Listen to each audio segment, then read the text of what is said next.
witness, Robert McDaniel, described the attack to the Daily Mail in stark terms. He beat him up because his ticket was in another section. He broke his nose. The videos showed everything. The teen charging at Schlanger, slamming the elderly man down onto the floor, landing over 10 solid punches while bystanders. When NBA YoungBoy's Make America Slime Again tour hit New Orleans, nobody had a clue the night would explode into straight madness.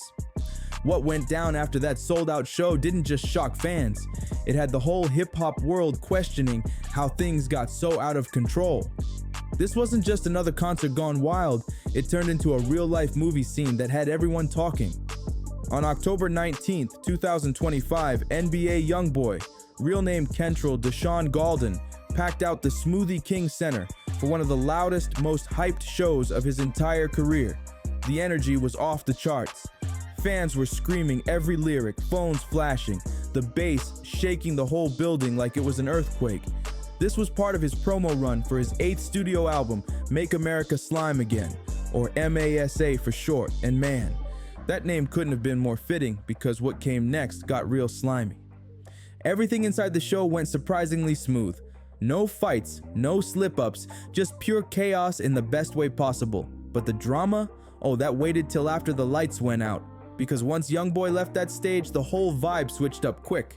Word started spreading online that he was spotted downtown, walking down Canal Street and even hitting up Bourbon Street with no security, no entourage, no guards, no crew, nothing. Just him, a hoodie, and the night. Imagine that.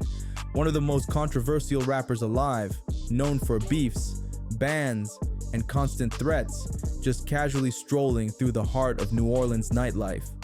One of the rowdiest, most unpredictable spots in America, completely unprotected. Like, what was he thinking? That move right there? It was a recipe for disaster. And sure enough, everything went left. Fans lost their minds when they realized who was walking among them. Within minutes, the streets turned into pure chaos. It wasn't a small crowd, it was a whole wave of people. Hundreds of fans swarmed him, shouting his name, shoving phones in his face, and surrounding him like a tidal wave. It was wild, no punches thrown, no weapons pulled, but the danger was real, the kind of crowd crush that could have gone deadly in seconds. Reports say this all popped off around 2 to 3 a.m. after the concert ended. People were pushing, tripping, screaming, completely losing control trying to get near him. You could barely move. Fans blocking the street, some trying to grab his arm, others jumping up just to get noticed. It was pure frenzy. Now picture being NBA YoungBoy right there in the center of that storm, surrounded by hundreds of fans, no way out, flashing cameras in every direction. You could literally see it on his face. Hesitation, frustration, maybe even a little fear creeping in. The man looked trapped in his own fame. That's when the New Orleans Police Department finally jumped in, and thank goodness they did, because at that point, things were seconds away from turning ugly. Officers had to rush the area, trying to control the massive crowd, while keeping fans from trampling each other or the rapper himself. The whole situation was wild beyond words. What started as a victory lap for his tour turned into a chaotic reminder that fame can flip on you in an instant. Why in the world was NBA YoungBoy roaming the streets solo with no security? That's the question everyone's been asking since that wild New Orleans night. His personal security team was completely MIA, gone ghost, leaving him fully exposed and depending only on venue staff and local cops to keep things under control. To make it worse, not a single word has come out from YoungBoy or his crew since. The silence is loud, and it's only making people more suspicious about what really went down that night. No lie, the footage from that night, it blew up instantly. Clips spread all over X, formerly Twitter, TikTok, and every hip-hop blog out there. You couldn't scroll 2 seconds without seeing NBA YoungBoy surrounded by chaos. One viral video posted by Hot New Hip Hop showed him right on Bourbon Street, swallowed by a sea of fans before cops literally had to lift him off the ground and carry him away. That image alone had people losing their minds online. Then came the longer clip from No Jumper. It started calm. YoungBoy and his crew casually walking through the street, but about 10 seconds in, it flipped from chill to total mayhem. Cops jumping in, fans screaming, the crowd pressing in tighter every second. And if that wasn't enough, Live Bites dropped a full 2-minute sequence that showed everything: the walk, the growing mob, the police swarm, and the frantic rush to pull him out before things got ugly. You could feel the tension through the screen. It was that intense. Within hours, these videos hit tens of thousands of views. Comment sections went wild. Some fans worried sick for his safety, others clowning his team for letting him walk around without protection, and a few even giving props to NOPD for stepping up before it all turned tragic. Everyone had an opinion, but one thing was clear: this whole situation exposed just how dangerous things have gotten for him lately. And trust, it doesn't stop there. That New Orleans madness, that was just the surface. There's a whole pattern of chaos following this Make America Slime Again tour, and it's honestly scary. Let's break down the bigger picture, because this whole run has been looking like a security nightmare. See, this tour has been hit with constant threats, canceled shows, and real-life clashes with rivals. The New Orleans concert alone had over 400 police officers deployed. 400, bro. That's military-level protection. Most artists don't even get a fraction of that. You could tell the city wasn't taking any chances. It just shows how serious the risks have become anytime YoungBoy hits the stage. His fans, they ride for him hard. Like, his following is more like a movement than a fan base. They show up loud, emotional, and fully locked in. But with that kind of passion comes pure unpredictability. Every single city on this tour has had its share of madness. And at this point, it's not even surprising, it's expected. Take Atlanta, for example. October 19th, 2025, the State Farm Arena show got canceled last minute after his team reportedly clashed with police over security protocols. And not some petty argument either, a full-on physical altercation.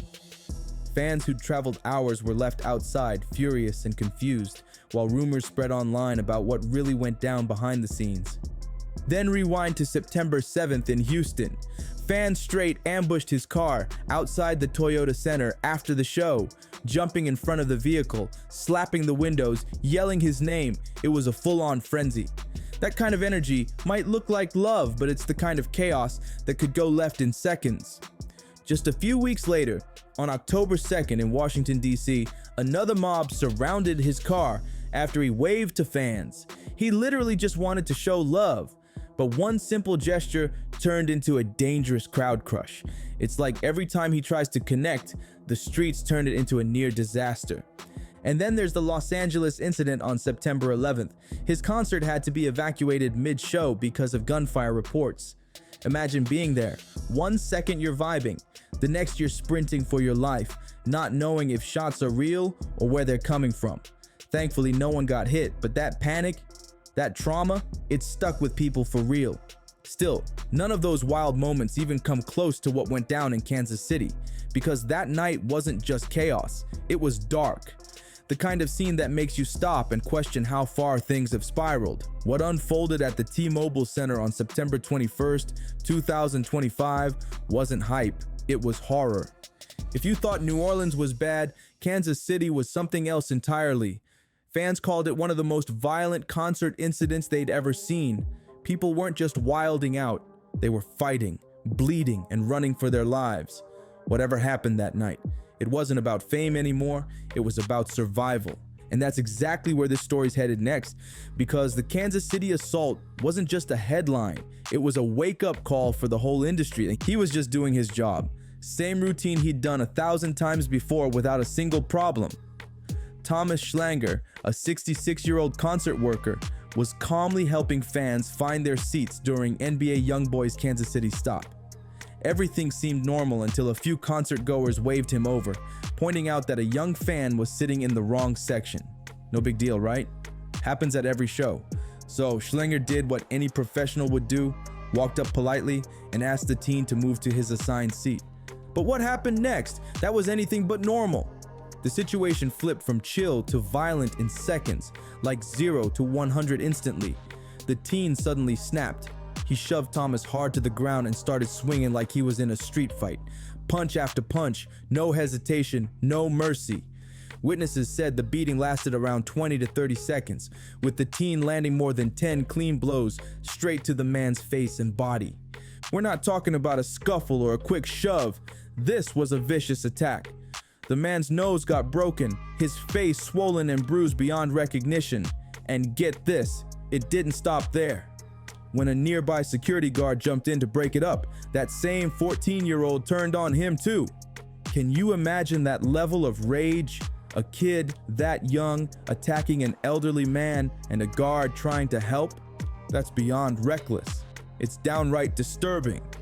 The whole thing was caught on camera from multiple angles. Fans pulled out their phones and recorded every second. Within hours, those clips were everywhere. X, TikTok, YouTube, you name it. People couldn't believe what they were seeing. The footage was hard to stomach. Thomas Schlanger, an older man just trying to do his job, lying helpless on the concrete while that teen rained down punches like he was possessed. You could hear people screaming, yelling for him to stop, but most just stood there filming instead of helping, and that's what made the story even sadder. In a packed arena filled with hundreds of people, only one man had the courage to actually step in: Antonio Clayton. Remember that name, because Antonio's actions turned him into a local hero overnight. He didn't just talk about doing the right thing, he actually did it. When everyone else froze or held up their phones, Antonio jumped in to pull the attacker off Thomas. He risked his own safety without thinking twice. Later, in an interview with Fox 4 News, Antonio explained what pushed him to act. He said seeing an elderly man being beaten like that hit him in the gut. He just couldn't stand by and watch. "I couldn't let him die on that floor," he said, his voice shaking. His reasoning was simple but powerful. Someone had to step up. That's real bravery right there. He didn't know if that teen had a weapon or if more people would jump in, but he still put himself in harm's way to save a stranger. That's what you call heart. Because of Antonio's quick action, security and police were finally able to gain control and get Thomas to safety. He was rushed straight to the hospital, thankfully with no life-threatening injuries, but the damage was serious. Doctors confirmed a broken nose, deep bruises, and trauma from the assault. Physically, he'll heal, but mentally, that kind of moment doesn't just fade away. When reporters later caught up with Thomas, he looked shaken and said he barely remembered the attack at all. The shock had hit him so hard that his brain just blocked it out. Imagine that, getting beaten so brutally that your mind erases the memory to protect you. That's not just pain, that's trauma. The teen attacker, just 14 years old, was detained on the spot by Kansas City police officers. His name hasn't been released due to his age, but sources say he was quickly turned over to a guardian while the investigation continued. It's wild to think a kid that young could cause so much damage in just half a minute. Thankfully, no weapons were found, and somehow the chaos didn't end up stopping the rest of the concert. But let's be real. After a moment like that, nobody in that crowd could have enjoyed the show the same way again. The vibe was shattered. People were shaken, angry, and scared. It wasn't just another concert mishap. It became a symbol of how bad things have gotten at live shows lately. One wrong move, one burst of rage, and it all turns tragic in seconds. The truth is, the numbers don't back up the idea that hip-hop concerts are more violent than any other genre. The data just doesn't lie. What is real though, is how rap shows get treated compared to everyone else's. Venues and cops be on high alert the moment a rapper's name is on the flyer, while pop and country acts slide by easy. For real, look at how places like the United Center in Chicago enforce full bag bans, pat downs, and heavy police presence when it's a rap show, but let pop crowds waltz in without the same heat. It's hard not to call that what it is: bias. Now, yeah, there are factors that can make rap shows a little more unpredictable. Let's keep it real for a second. First off, most rap concerts bring in younger, hyped up crowds, usually between 15 and 25, and that age group is known to act on impulse. They get caught in the moment, especially when the energy's wild, and a small push or look can turn into a full-blown fight. These are kids who grew up surviving chaos, not diffusing it, so when things pop off, it happens fast. Second, we can't ignore the street side of the culture. Artist rivalries and neighborhood beefs sometimes bleed into the music scene. When those energies mix with massive crowds, it can get real dangerous. Take NBA YoungBoy for example. He's got long-standing tension with ops and rivals that's made him a target. Some of those threats are serious enough that entire cities, like Chicago, straight up canceled his shows to avoid possible shootouts.